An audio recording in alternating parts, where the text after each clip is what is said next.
Hi, this is Scott with eTrailer, and today we're going to take a look at and install our TowSmart Class III Hitch for our 2021 Hyundai Palisade. The Hyundai Palisade is a really popular vehicle right now, and this one does have the option of the third row seating. And with the third row seating, if you have it all full of people and with your seat up, it doesn't leave a whole lot of room in the back. So a good way to help you get more space to haul more stuff is to end up getting a cargo carrier. And so end up having a cargo carrier, you're gonna end up having to have a hitch. So with this Class 3 hitch, that's gonna give you the option to be able to carry bike carriers or your cargo carrier, and gives you a lot more room in the back. It's nice to have if you don't feel like having a luggage rack on the top where you have to reach way up there and try and put stuff in there. This is the way to go. This hitch is going to be a 2-inch by 2-inch receiver, and that's going to be most of your standard accessories are going to go into that. Most everything is a 2-inch option now, and it's a really good design. This one's going to have your 5/8 pinhole opening, and that's going to take all of your standard 5/8 pins that go through there.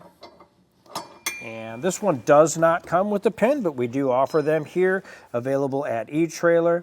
Another nice option for these is your locking pin that goes through, and all that's going to do is lock on any of your accessories that you have on here that you don't want anybody being able to come up and take off of there. You can just lock it up with that. It does going to have your nice looped safety chain loops here, and that will take your hook style or your S-hook style. So that's really nice. You have that option for your trailers. As far as your measurements go, from your pinhole out to the edge of your bumper, we're looking at right about 3 inches there. And with that number, you're going to need that number to find out if any of your accessories fold up, if that's going to give you enough clearance to not hit the back of your vehicle. Now from the ground to the top portion of our hitch here, we are looking at right around 12.5 inches. And with that number is going to help you decide the ground clearance that you have for any of your accessories. So if you have a bike rack on, you kind of want it to be up so you have clearance so it doesn't rub on the ground. So you'd probably want to get a bike rack with a little bit of a raise in the shank just to get everything up out of the way so you have clearance. And that number is also going to help you decide that when you need a ball mount for your trailer, if you need to have any rise or any drop in your ball mount. As far as installation goes, it's pretty straightforward. You might need a buddy to help you out with getting it up over the exhaust. You'll have to pop loose a couple rubber isolators and move a little plastic panel out of the way. Other than that, it's not really too bad, but if it's something you don't really feel like doing, you can always take a look at our dealer locator and you can have something done locally. Other than that, if you feel like doing it yourself, you can stick around and watch our video and we'll help you get it installed. To start our installation, we're going to have to lower our spare tire, so we will just get access to that. Right here, we're going to use our factory part in our tire change kit here, and we'll use a 21mm socket, and we'll just back that down.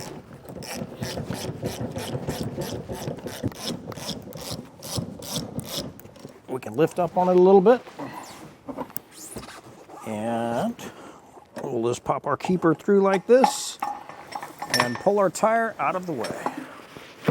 With the spare tire out of the way, we're going to have this little plastic underbody panel here that we're going to need to get out of the way. Fortunately for ours, it's already hanging down, but if yours isn't, you're just going to take a socket and back off these little plastic nuts that are up in here. Really just don't push a lot of pressure on them, just kind of back them off slowly while pulling down, and those will pop right down for you. Other than that, we're going to have our plastic clips around the side here. We'll just go through and we'll get them pop loose. So if you get your screwdriver in there and you just get it back down a little bit, then you can take your trim tool and get in there most of the time and just pop it loose and it'll pull out for you. Sometimes if you wiggle it around, you'll have some dirt and stuff that'll come out with it.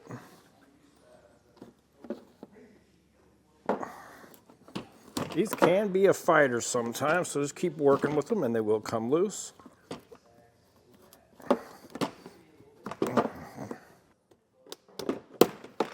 Now we need to get our exhaust hung up here, so what we're going to do is we're going to take our cam buckle strap, We're going to find a solid place to hang this up, and we want to go quite a ways forward of our exhaust here.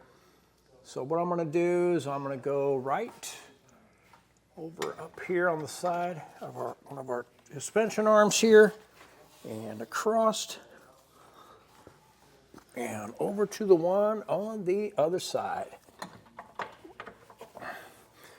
Now we'll just pull our strap, put some tension on it.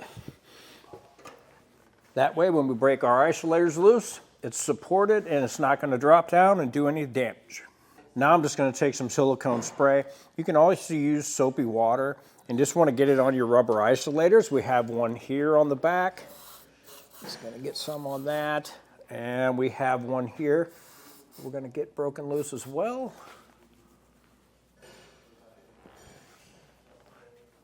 And we have one over here on the other side, behind the passenger side tire. We're going to need to get that one broke loose as well.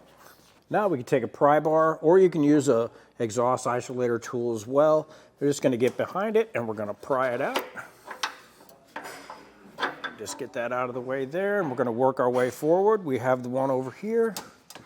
Another thing you can do to loosen up the isolator is if you wiggle the exhaust around like that, that'll work in either the soapy water or the silicone and help loosen things up.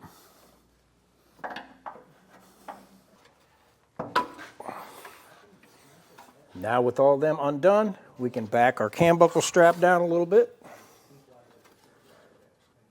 And just carefully let it down while you have support on it. And get it to a point there where you have enough room to get in here and work. Now with an extra set of hands, we'll just get our hitch put up in place. On this side, we'll have our conical washer, and the way we have this set up, we want it facing the hitch itself. We'll just line it up with the tubes in our frame and push it through, and we'll do the same on both sides. Now keep in mind, the hardware for the driver's side is going to be a little bit different, and it is a little bit different in color. It's going to be almost a goldish color, and that is going to be the one you need to have on that side. Now that we have our long bolts in place, we're just going to go ahead and get our lower hardware put in place. And the same kind of thing with our conical washers. We do want the tooth side facing our hitch itself. So we'll just get those put in finger tight. May need to move your hitch around just a little bit just to get them to get started in place. And we'll just do that on both sides.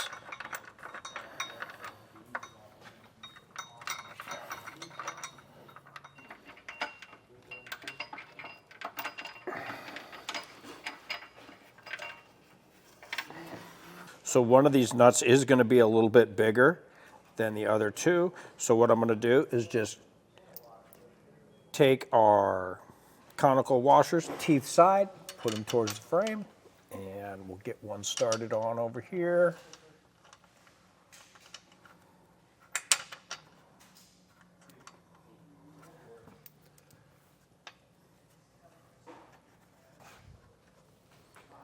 On our other side here, we'll just do the same. On this side, we only have the one that goes through. And that one's going to take a flat washer and then our nut.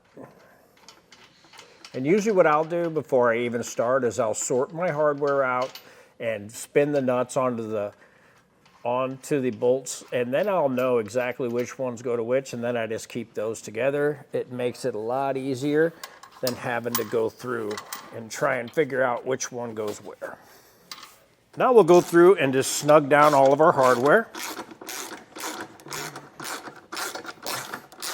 Don't have to get crazy tight with it. We're going to come back through with the torque wrench. So just get it where it's kind of snug down, just to kind of get everything put in place.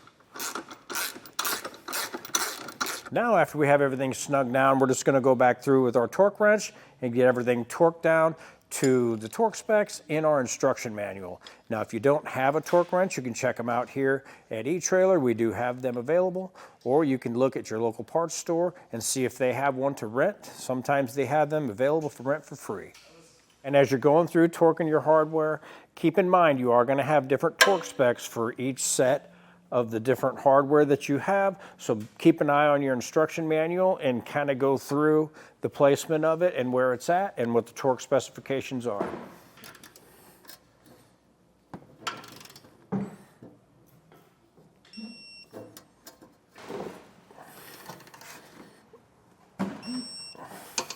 Now that we have all of our exhaust hangers put back up, we're just going to release our cam buckle strap and get that out of the way. Now we're going to go ahead and put our panel in place here and make sure that it's going to go back in. I just want to make sure that we have enough room with the hitch here and the bolts that stick out. It kind of gives it less room, so I'm going to get in place and see if I need to trim that at all.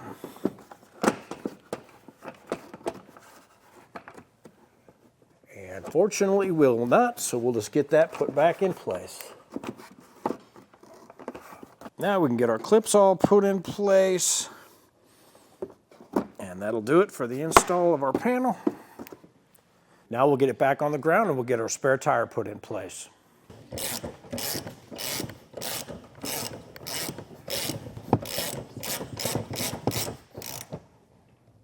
With everything torqued down and put back in place, that'll do it for our installation. I'm Scott with eTrailer. Thanks for watching.